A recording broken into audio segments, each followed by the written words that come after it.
As the nation continues to wrestle with the crisis that is violence against women, a new battleground is emerging: tech terror. Just this week, a man was charged with domestic violence offences over tracking devices found in a woman's car in Sydney. But help is at hand thanks to these spyware superstars. So we look inside the car, in the boot, under the wheel arches, under the bonnet. Yep. Steve Wilson has spent his entire working life trying to protect women from violent men. First, as a police officer, and now by ridding victim survivors' homes of the hidden devices their exes used to stalk and terrorise them. An AirTag. It's an Apple AirTag. And one of the team found 8 of these on one car, all numbered, categorised to where he had them. 8. Why is a car such a target? Sometimes he may not know where she's living. Yeah. She may be in emergency accommodation, she may be in a refuge. It's just the control. He wants to know where the victim is. Yeah. And this is the easiest way to do it. And cars are just the beginning. So in a room like this, you'd look through the vents because we've found that they would put cameras through there. We found one house that had half a dozen iPhones there filming through vents.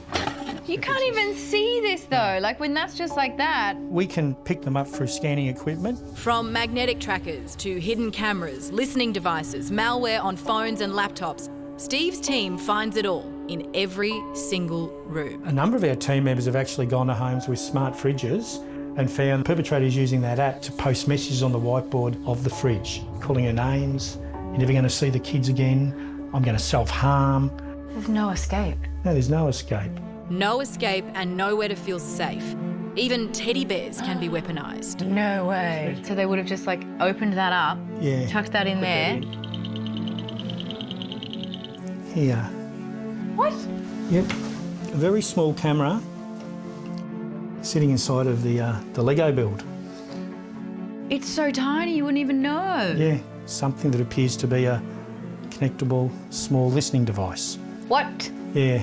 That's a recorder. That's a recorder, yeah. They're going to put it in here. Imagine what they're doing in their partner's room. We had one perpetrator, he was a doctor. He would come through the manhole at night, he would film her in her bed, he would send her text messages and say, I see you're still wearing those same pyjamas I got you for anniversary 5 years ago.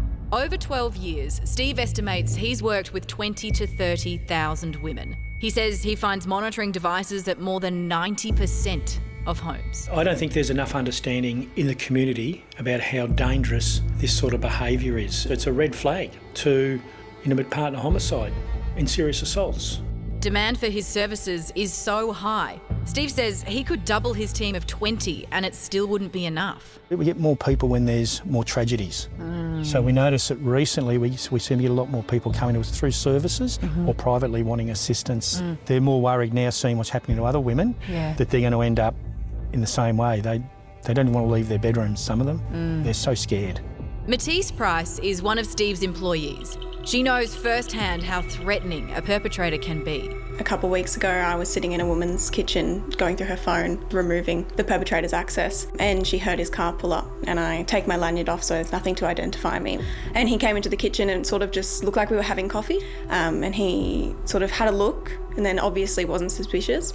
Used the bathroom and then left. Matisse uses the same safety equipment her company arms vulnerable women with once they've cleared their homes of malicious tech. I do wear a duress alarm everywhere I go, and it has given me a lot of that power back. I know that if I'm in trouble, I can press that alarm and the police will be there. It's a phone and a camera that sends GPS audio and video within 5 to 10 metres of where you are. Jeez. So that one has its own SIM card and goes direct to a monitoring centre. For Matisse and Steve, seeing their clients finally at peace is what keeps them in the job. When I find a tracker and I'm able to remove that and call the police and get them down, and the woman is so grateful that we're able to get rid of that, is so empowering to stop that violence and stop that way that they are perpetrating that family violence. What do the women say to you?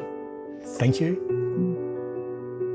Thank you. I would like to think that what we're doing is showing people that there is life after this horrible abuse and that someone's actually there again to listen to them. What's really sobering about that report, even more so, is that if we actually played every single story that Steve had, that would probably be a 2-hour special over his career, what he has found, the women that he has helped. I mean, you think about smart homes now and how these are being weaponised. He had a story of one particular family who the perpetrator was controlling the fences of their house and locking the kids in, so therefore the mum couldn't take the kids to school, and then is like contacting the authorities being like, she's doing a bad job, she's not even taking them to school. Oh, wow. So that is the kind of insidious level that this is at, as well as all of the physical devices that you see that have probably already been planted there when they're still living in the home, before they've been kicked out or however they've been separated. Maybe like perfectly innocent items when the relationship's going. Yes. It's the way they can be used then for a nefarious purpose. Like this tech stuff, like you know me, I hate all this sort of tech stuff, but we always think about what the government might do, what companies might do.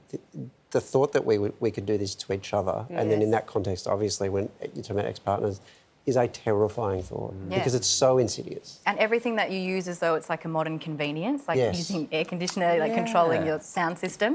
Yeah. Well, ramp it up to like freezing degrees and get a screamo song happening at 3 a.m. Oh. That's also another story. Horrific. Yeah. Oh my God. It's a really important one. Yeah, good one, Tunny.